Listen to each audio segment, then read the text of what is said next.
اللہ علیہ وسلم۔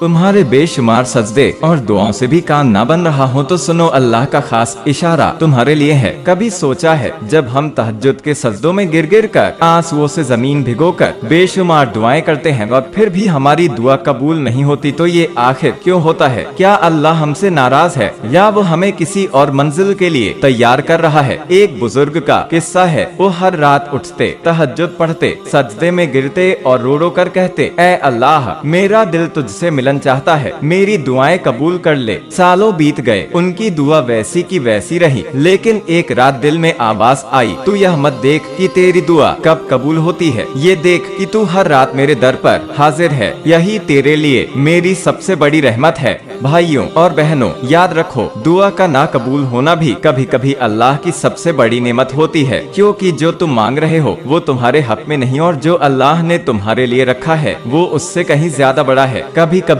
اللہ ہمیں دیری سے دیتا ہے تاکہ ہم دعا میں اور پختہ ہو جائے، کبھی کبھی اللہ ہمیں نہیں دیتا تاکہ ہمیں یہ احساس ہو کہ اصل منزل دعا کا ملنا نہیں بلکہ دعا کرتے کرتے اللہ کے قریب ہونا ہے۔ سنو حضرت ابراہیم بن ادہم رحمت اللہ علیہ کا واقعہ۔ حضرت ابراہیم بن ادہم بہت بڑے ولی اللہ گزرے ہیں۔ ایک بار کچھ لوگ ان کے پاس آئے اور کہا، حضرت، ہم اللہ سے دعا کرتے ہیں، تہجد میں روتے ہیں، سجدوں میں گرتے ہیں، لیکن ہماری دعا قبول نہیں ہوتی، ایسا کیوں؟ انہوں نے جواب دیا، تمہاری دعا قبول نہ ہونے کی وجہ یہ ہے کہ تمہارے دل اللہ سے غافل ہیں۔ تم زبان سے دعا کرتے ہو مگر دل میں گناہوں کی محبت رکھتے ہو۔ پھر انہوں نے 10 باتیں گنائیں جو انسان کو دعا کی قبولیت سے روکتی ہیں۔ 1، تم اللہ کو پہچانتے ہو مگر اس کی حقیقت ادا نہیں کرتے۔ 2، تم رسول اشرف DFA سے محبت کا دعویٰ کرتے ہو مگر ان کی سنت پر نہیں چلتے۔ 3، تم قرآن پڑھتے ہو مگر اس پر عمل نہیں کرتے۔ 4، تم کہتے ہو کہ ہمیں جنت چاہیے مگر اس کے لیے کوشش نہیں کرتے۔ 5، تم کہتے ہو کہ ہمیں جہنم سے بچنا ہے مگر اس کے لیے کام نہیں کرتے۔ 6، تم کہتے ہو کہ موت آنی ہے مگر اس کے لیے تیاری نہیں کرتے۔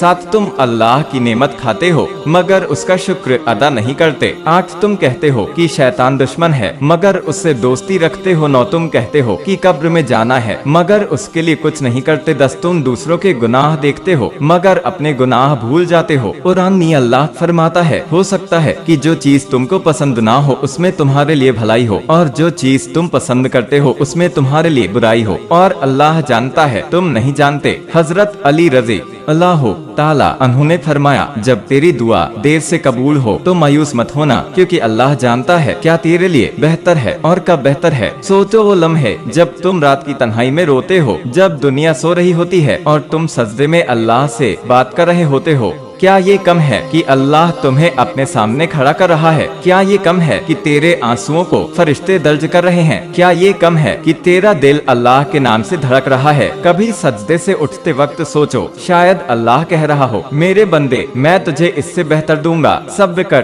کبھی اپنی دعاؤں کی لمبی لسٹ دیکھ کر سوچو، شاید اللہ مسکرا کر کہہ رہا ہو، تو مانگتا جا، میں سنتا جاؤں گا۔ اور کبھی جب کوئی دعا پوری نہ ہو تو سوچنا، شاید اللہ کہہ رہا ہو، یہ تیرا حق نہیں، میں نے تیرے لیے جنت میں بچا کر رکھا ہے۔ بھائیوں اور بہنوں، اللہ کبھی خاموش نہیں ہوتا۔ اگر تمہاری دعا قبول نہیں ہو رہی تو سمجھ لو اللہ تمہیں اپنی طرف کھینچ رہا ہے، کبھی امتحان سے، کبھی صبر سے، کبھی انتظار سے۔ تہجد کا سجدہ خالی نہیں جاتا، وہ یا تو تیری دنیا بدل دے گا یا تیری آخرت سنوار دے گا۔ تو مایوس مت ہونا، اگر تیری آنکھیں سجدے میں روتی ہیں، تیرے ہونٹ دعا مانگتے ہیں اور تیرے دل میں اللہ کی چاہت ہے، تو سمجھ لے تو کھویا نہیں، تو ملا ہوا ہے، کیونکہ دعا صرف قبولیت کا نام نہیں، دعا تو اللہ کی محبت سے جڑنے کا نام ہے۔